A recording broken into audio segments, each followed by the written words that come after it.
We got to take this head on and know that it wasn't our best night and that they had a good night. And that starts with me. First and foremost, I'm always the first. Proud that the group kept fighting and tried everything possible to show that relentless mentality and belief that we could get the 3-3. We really believed it all the way till the end. So close. That was San Diego FC head coach Mikey Veras reflecting on the team's loss on Saturday, ending their season. Unbelievable what they accomplished. One win short of playing in the MLS Cup final. Here with more on the loss and their history-making inaugural season is Craig Elston, host of Chromaniacs podcast. I mean, there's so much to celebrate, though, right? Absolutely. This was an unprecedented season, the best inaugural season for an expansion team ever. Most points, most wins, most road points. And for the first time since all the way back in the 90s when it was a much smaller league, they won series. They won 2 playoff rounds. This is the best expansion season ever. It just, Cinderella's carriage turns into a pumpkin eventually. Is that what happened Saturday? Pretty much that's what happened. The defensive line, which is so young, so talented, and had been so brave throughout the year, just really faltered in the early going. This was a defensive mistake, a giveaway inside the third. Here's another opportunity where you see the young defense kind of get turned around. This was goal number 3, unable to get to the spot to stop Brian White. And honestly, I'm not saying I've been waiting for the other shoe to drop all year, but I've been always thinking, like, if we lose, it'll probably be like this, and it was. And it was, because none of this was supposed to happen. Let's be honest, with an expansion team, when a team goes down 2 goals, 3 goals early, it really is difficult to make that comeback, despite the optimism of Coach Mikey. But there was that feeling, it's like, well, we're going to come back, we're going to come back, we're going to come back. It's hard to do that. Let me give an example that maybe the Fox audience can vibe with football, right? Like the Eagles are a great team, but they give the ball to Saquon Barkley to get the job done, right? And then it's some run-pass option. If they're down 3 touchdowns and Jalen Hurts just has to throw it every time, it's a completely different team. And that's what happened to SDFC. When you're down 3-0, you can't play your system anymore. Now you're just throwing everything against the wall, wild passes, trying to get the ball upfield as fast as possible. And that's exactly what Vancouver is built to play against. So it's just really, really tough when you go down multi-goals early to be able to keep your own spirit in your own system, and they just simply couldn't.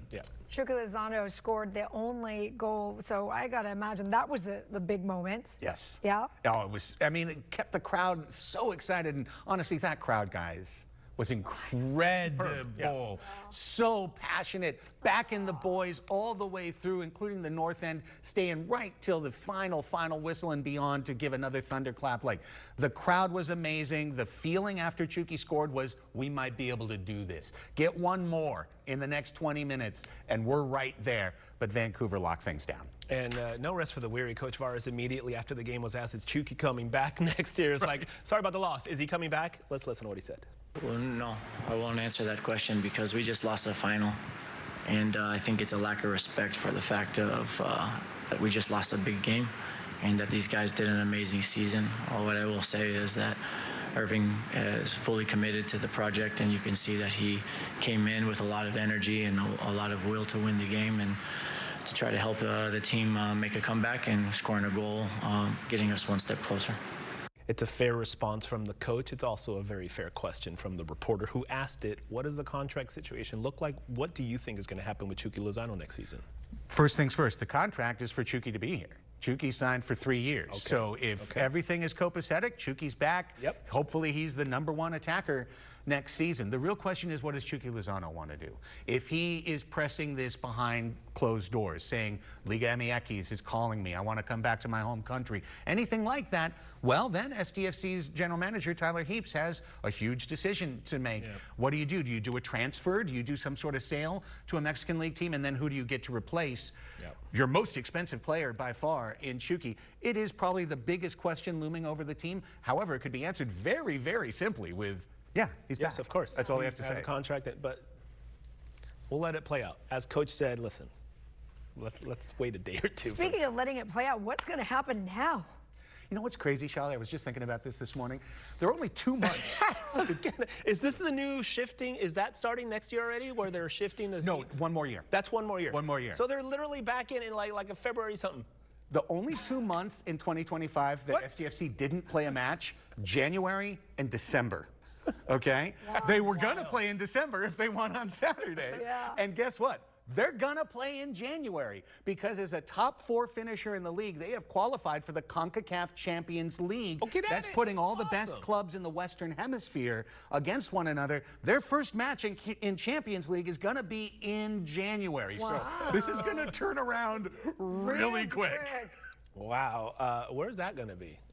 Well, it's going to be played all over the world. So they could be playing down in Spain or in South America. They could That's super cool, That's right? exciting. Yeah, absolutely. All right, And they'll play I'm gonna- some at home. I'm going to ask you a question. I think I know the answer. Who's going to win it all next weekend? Messi is going to win Messi's it all, gonna win and Inter Miami FC is going to win He's it all. a- I think Vancouver is a great team. I really do. I think Inter Miami is a historic team, and they've just got so many veteran ex-Barcelona guys on their last leg. I think that they want to go out with a cup, and I think they're gonna. And Lionel Messi is just. I asked you last week, or this Messi's pretty good at soccer. Yeah, man, he's something special to watch. He's 38 and he's still running around like a teenager. Look, it's like LeBron in basketball. Messi is still doing incredible things with the soccer ball that the younger kids are like, well, how'd you do that? So true. So special to watch if you haven't. Craig, what can I say?